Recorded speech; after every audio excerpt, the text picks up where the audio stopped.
10.2 exercise जो है वो ख़त्म हो गई है। उसके बाद हमने ये एक्टिविटी देखनी है, chart of growing plant.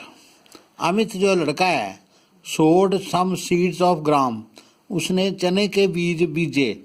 The height of the plant increased by 1.4 in next 4 days।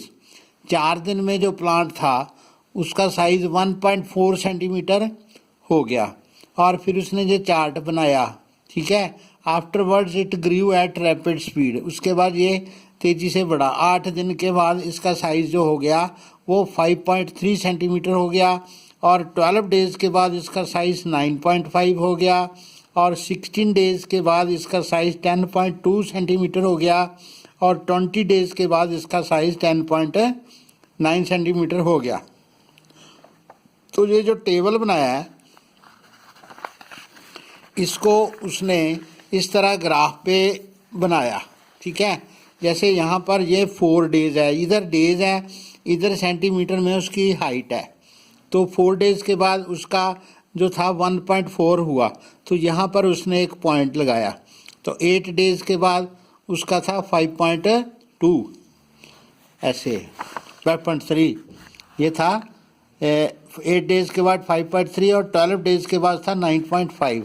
तो यहाँ पर 12 डेज़ है, यहाँ पर ये देखो 9.5 है, ठीक है। और फिर उसका है 16 डेज़ के बाद है 10.2 और 20 डेज़ के बाद 10.9। यहाँ पर 16 डेज़ के बाद ये है ये 10.2 और यहाँ पर है 10.9। तो ये ऐसा 0 से शुरू होकर ऐसे ऐसे ऐसे ग्राफ से हमें पता चलता है कि जो प्लांट है वो कैसे बढ़ा, ठीक है। इस ऐसे हम ऐसे टेबल बना सकते हैं, ऐसे ऐसे पहले टेबल बना सकते हैं, फिर इसको इस ये जो ग्राफ है इस पे ग्राफ पे इसको ड्रा कर सकते हैं, पॉइंट ड्रा कर सकते हैं, ठीक है। तो इसको ऐसे बार ग्राफ से भी शो कर सकते हैं, यहाँ पर बार ग्राफ भी बना सकते हैं, यहाँ भी बार ग्राफ, यहाँ भी बार ग्राफ भी बना सकते हैं। तो हमने ये find from the graph during which days plant has grown maximum. 0 से 4 में तो इतना सा बढ़ा और 4 से 8 से ये इतना बढ़ गया, ठीक है ना। ये इतना 4 यानी कि जो जहाँ पर दिया था 1.4 था, 1.4 ये 5.3 है। तो इसको माइनस करके देखना कि ये वाला बड़ा ज़्यादा, ये वाला बड़ा ज़्यादा, ये वाला ज़्यादा, ये वाला मेरे को लगता है ये वाला ज़्यादा बड़ा है। इसका आंसर हो गया 8 to 12, ये वाला हो गया, ठीक है।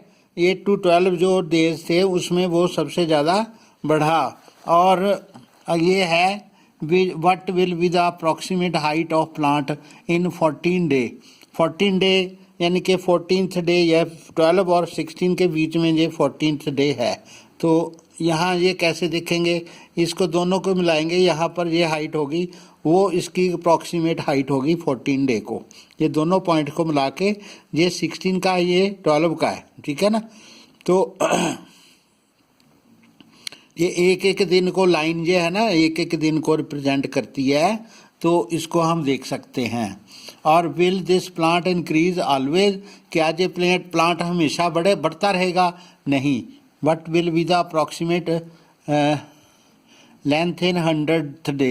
100th डे ये दूसरी तरह का क्वेश्चन है कि जो चने का पौधा है वो अगर 3 महीने 4 महीने में कटता है, जैसे गेहूं का जो है नवंबर में बीजते हैं और उसको अप्रैल में या अप्रैल एंड में अप्रैल बीच में जाके काटते हैं, तो चना जो होता है वो कनक के गेहूं के साथ ही बीजते हैं उसको। तो उसका जो प्लांट होता है वो 3 महीने तक या 100th डे को यानी 3 महीने को उतना ही रहेगा जितना लास्ट तक। जब बढ़ गया एक बार जितना बढ़ गया उतना ही बढ़ता है, उसके बाद वो बढ़ना बंद हो जाता है। तो इस क्वेश्चन का आंसर है plant will increase always, no it will not increase always. What will be its length after 16 days. तो जितनी ये लास्ट वाली हाइट है हमारी 10.9, तो उतनी हाइट उसकी 20 डेज में जितनी हो गई उतनी उसकी हाइट जो है वो रहेगी। तो ये एक्टिविटी आपने करनी है, कॉपी पे ये ग्राफ आपने बनाना है, ठीक है। Okay, thank you.